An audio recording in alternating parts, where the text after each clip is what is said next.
ஹரே கிருஷ்ண ஹரே கிருஷ்ண கிருஷ்ண கிருஷ்ண ஹரே ஹரே, ஹரே ராமா ஹரே ராமா ராமா ராமா ஹரே ஹரே. குட்டி கதைகள் 1103. இங்கு பகவான் ஸ்ரீ கிருஷ்ணன் மறைவு பற்றிய கதை காண்போம்.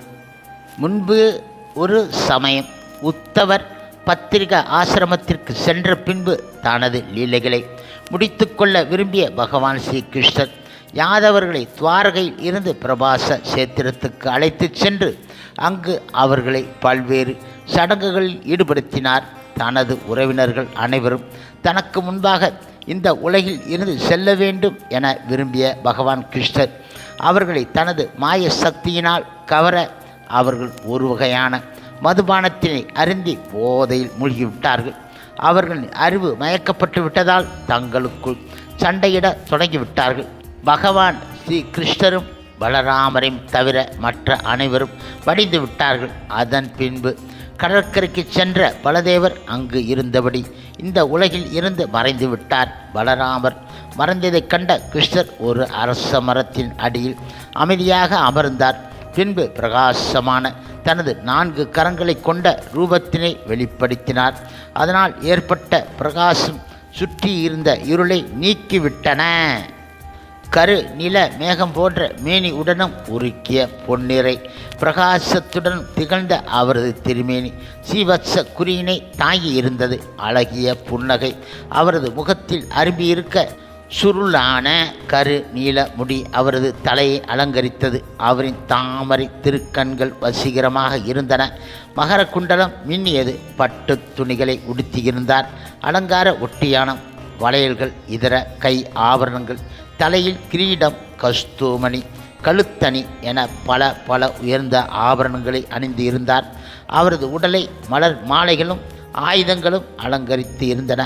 அவர் தனது இடது காலின் அடிப்பாதங்கள் தெரியும்படி இடது காலை வலது தொடையின் மீது வைத்தபடி அமர்ந்து இருந்தார். அவர் அப்பொழுது ஜரா என்ற வேடன் பகவான் ஸ்ரீ கிருஷ்ணன் அடி பாதத்தினை மான் என நினைத்து அம்பு தொடுத்தான்.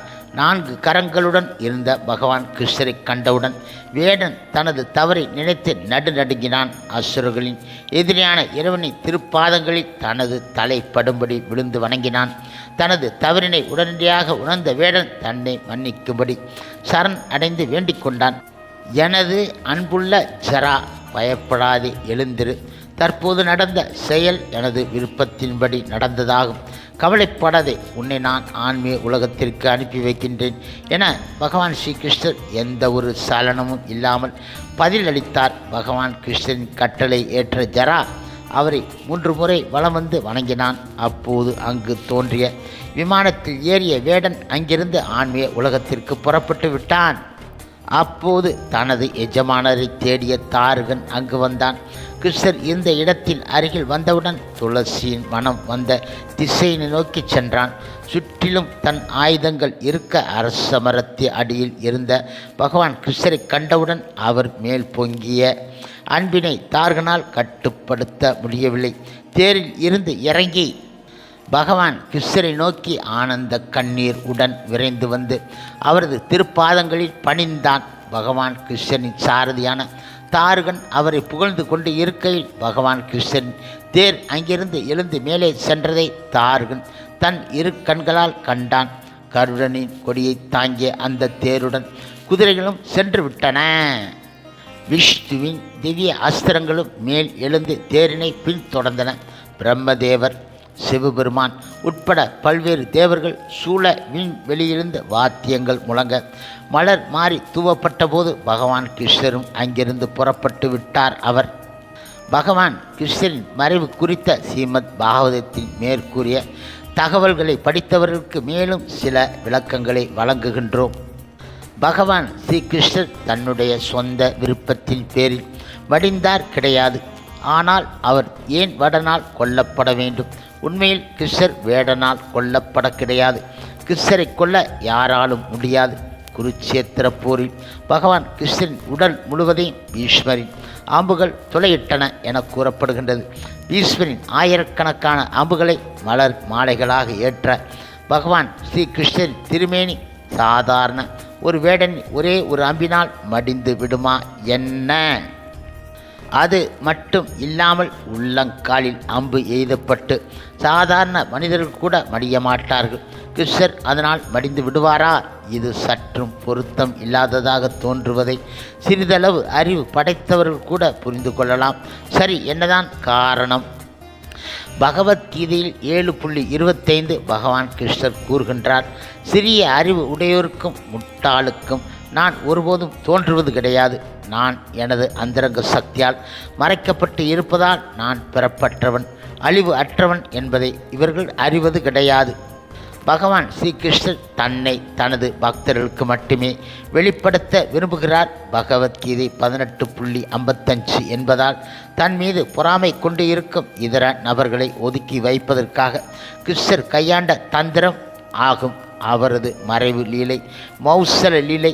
கிருஷ்ணரது தெய்வீக திருமேனியை அறியாமல் அவரை ஏளனம் செய்யும் மக்களை மேலும் குழப்பும் பொருட்டு கிருஷ்ணர் இந்த லீலையினை வெளிப்படுத்தினார். பகவான் கிருஷ்ணனின் தோற்றம் எவ்வாறு ஜட இயற்கையின் சட்டங்களுக்கு அப்பாற்பட்டதோ அதுபோன்று அவரது மறைவு ஆச்சரியமானது என்பதை நாம் காணலாம். வேடனின் அம்பினால் கிருஷ்ணர் மரணம் அடைந்தார் என நினைக்கும் குறை மதியாளர்கள் இறைவன் தனது சொந்த விருப்பத்தினால் இந்த உலகை விட்டுவிட்டு சென்றார் என்பதை பாகவதத்தில் இருந்து அறியலாம். இவ்வாறாக பக்தியினால் பகவான் கிருஷ்ணரை அணுகுவோர் மட்டும் புரிந்து கொள்ளக்கூடிய விதத்தில் அவரது மறைவு லீலை அரங்கேற்றப்பட்டது. முழுமுதற் கடவுள் மற்றும் பரம புருஷ பகவான் ஸ்ரீ கிருஷ்ணரின் தூய பக்தரான ஸ்ரீ பாத மத்வாச்சாரியர் தனது மகாபாரத தாத்பரிய நிர்ணயத்தின் இறுதியில் பகவான் கிருஷ்ணரின் மௌசல லீலை குறித்து பின்வருமாறு எழுதியிருக்கின்றார். அசுரர்களை குழப்புவதற்காகவும் தன்னுடைய பக்தர்கள் மற்றும் பிராமணரின் வார்த்தைகளை உறுதிப்படுத்துவதற்காக முழுமுதற் கடவுள் ஜட சக்தியில் ஆன ஒரு மாய உடலை உருவாக்கினார். வேடனின் அம்பு அந்த மாய உடலை தாக்கியது. பகவான் கிருஷ்ணரின் தெய்வீக திருமணியே கிடையாது.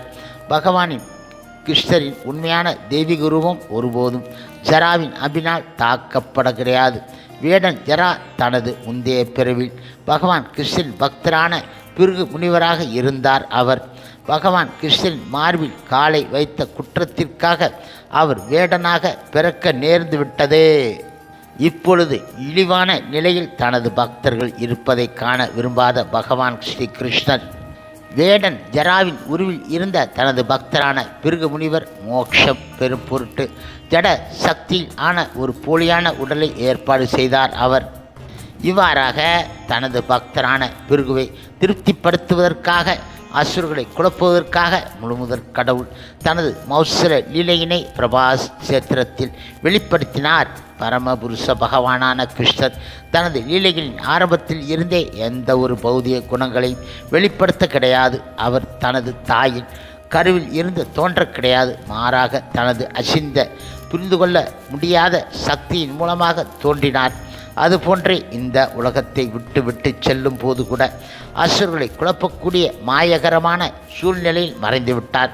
சச்சிதானந்தமான தனது தெய்வீக திருமேனியில் நித்தியமாக வீற்றிருக்கும் பகவான் கிருஷ்ணர் ஜட சக்தியை கொண்டு ஒரு பௌதிக உடலை உருவாக்கி அதனை வீழ்ச்சியடை செய்துவிட்டார்.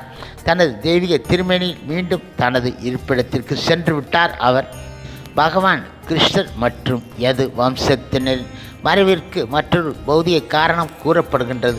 காந்தாரி கிருஷ்ணருக்கு வழங்கிய சாபமும் சாம்பனின் விளையாட்டினால் கோபம் அடைந்த சாதுக்கள் யது வம்சத்தினருக்கு வழங்கிய சாபமும் ஆகும். இந்த சாபங்கள் உண்மையில் வேலை செய்ததா?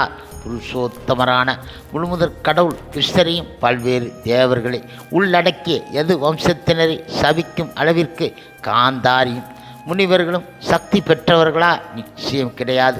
சிவபெருமான் பிரம்மதேவர் உட்பட மிக உயர்ந்த தேவர்கள் வழங்கிய பல்வேறு வரங்களை சாபங்களை கிருஷ்ணர் வெவ்வேறு தருணங்களில் தனது சக்தியினால் முறியடித்து விட்டார்.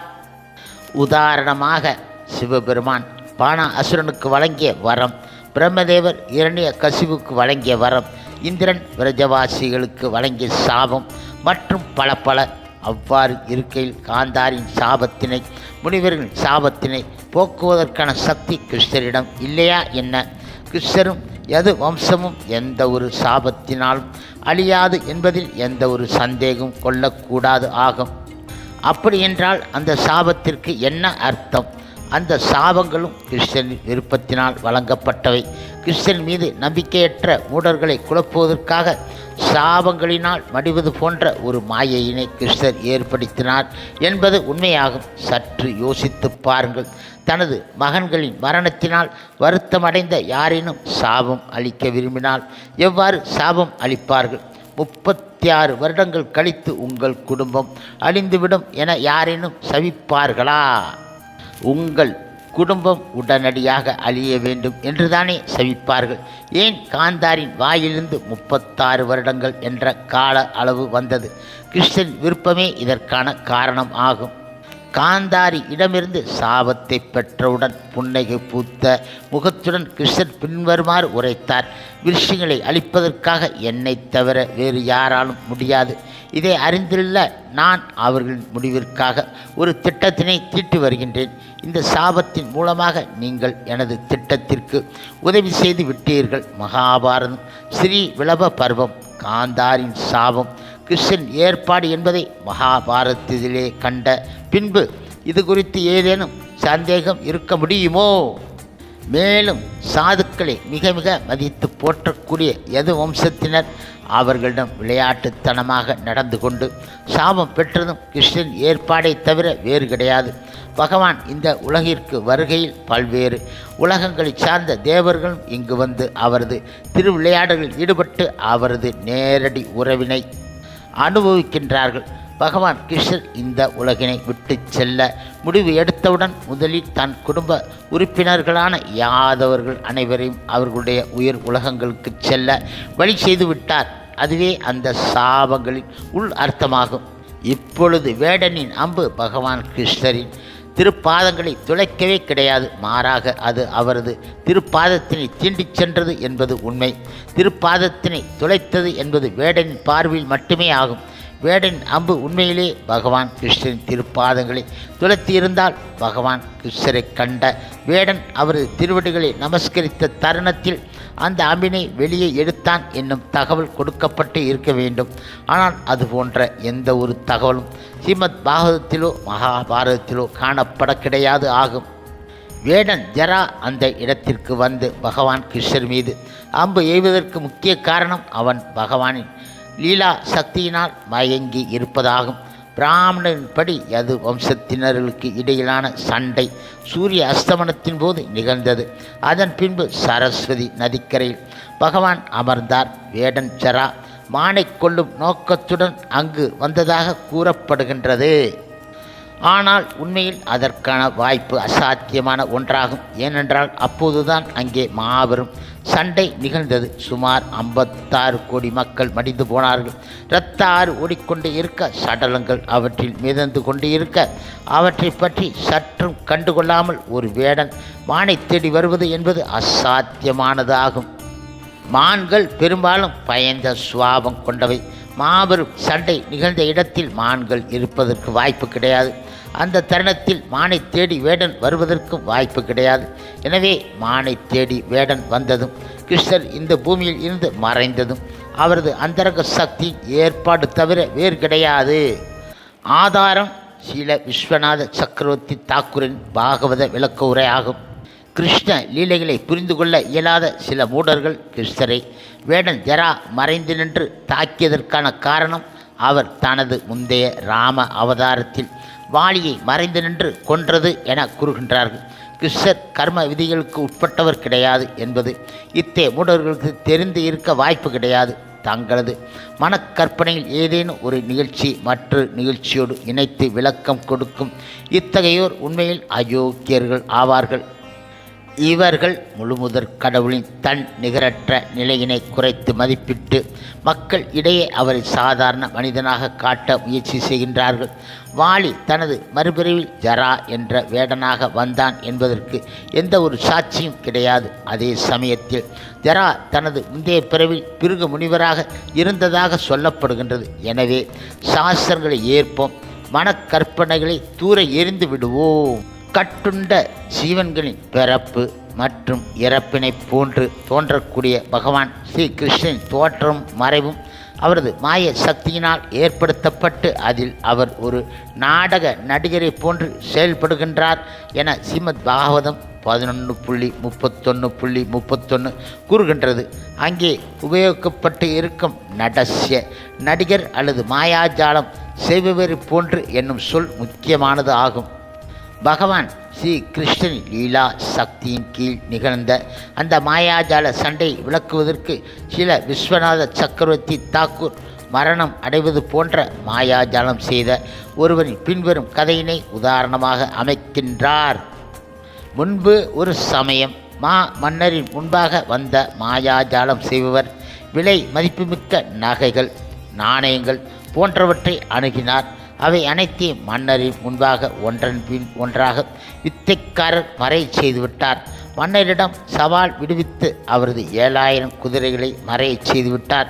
அதன் பின்பு அவர் ஒரு மாயத் தோற்றத்தை உருவாக்கி அதில் மன்னரின் குழந்தைகள், பேரன்கள், சகோதரர்கள் என அனைவரும் ஒருவரை ஒருவர் அடித்து கொண்டு சாகும்படி செய்துவிட்டார். வித்தைக்காரர் பேசுவதை மன்னர் கேட்டுக்கொண்டு இருக்க அதே வேளையில் அவருக்கு முன்பாக அந்த பெரிய அழிவை அவர் கண்டார்.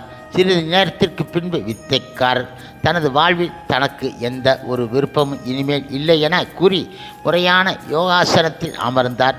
சிறிது நேரத்தில் அவரது சமாதியினால் எழுந்த நெருப்பானது அவரது உடலை பஸ்மம் ஆக்கிவிட்டது. அதன் பின்பு வித்தைக்காரின் அனைத்து மனைவியரும் வருத்தத்தில் மூழ்கியவர்களாக உடன்கட்டை ஏறினார்கள்.